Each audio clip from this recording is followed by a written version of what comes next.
kwa sababu Wakenya wanataka nchi ambayo huduma inatolewa kwa wananchi, kwa sababu nyinyi hamupati matibabu vilivyo kwa sababu ya SHA. Na hao wanakaa wakisema kila wakati eti sisi tunafanya vitina tukisema SHA haifanyi kazi. Sasa nyinyi ndio mko kwa ground. Hii kitu inaitwa SHA inafanya kazi? Inafanya kazi SHA? Nionyeshe kama mnasema ukweli SHA haifanyi kazi, wale ambao. Asante sana. Tulikuwa na Linda Mama hapa, imezungumziwa. Tulikuwa na Eduhavia ambayo tulileta wakati ule tulikuwa kwa serikali, haiko sahihi. Na Januari hii inakuja, tukifika Januari, haya maneno ya kutoa na kupunguza capitation, nyinyi wazazi ambao mko na watoto wanaenda day schools, mtaitishwa shilingi 9,000 zaidi. Kama uko na watoto wawili utalipa shilingi 18,000. Hayo ni maneno mtaweza kweli?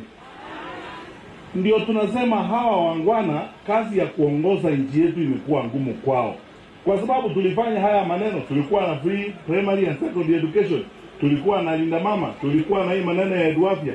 Ndio tunataka hii maneno irudishe.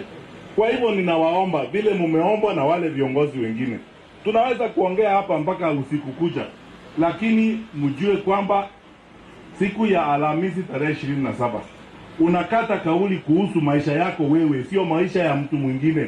Tumeelewana wananchi? Unaweza kupewa pesa na mtu, lakini ukumbuke kwamba hiyo pesa sio namna ya wewe kuishi maisha yako.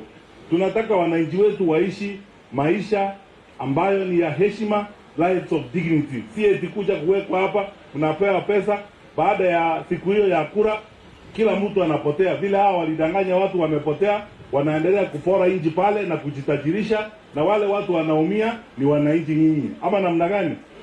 Sasa tafadhali ninawaomba kwa unyenyekevu wananchi, tuzingatie na tusikize vile hawa viongozi wanazungumza. Hawa ndugu zenu wakiwaambia tafadhali sisi zote tukae pamoja, Wakenya wa pande hii pia tuhakikishe kwamba tunakaa pamoja na tunaenda barabara moja. Mimi nawaombea mema na ninawahakikishia tutakuwa pamoja.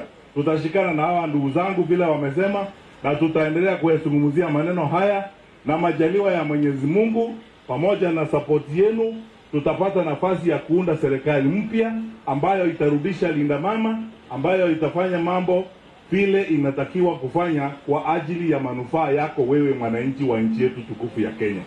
Kwa hivyo tuweke amani, tuamuke asubuhi na mapema siku hiyo, tupige kura na tuhakikishe kwamba tunalinda usalama. Sisi tutii sheria, lakini tunawaomba wale wa serikali nao pia watii sheria, kwa sababu sheria sio ya watu wa opposition peke yao. Sheria ni ya sisi wote. Watii sheria pia na sisi tutii sheria.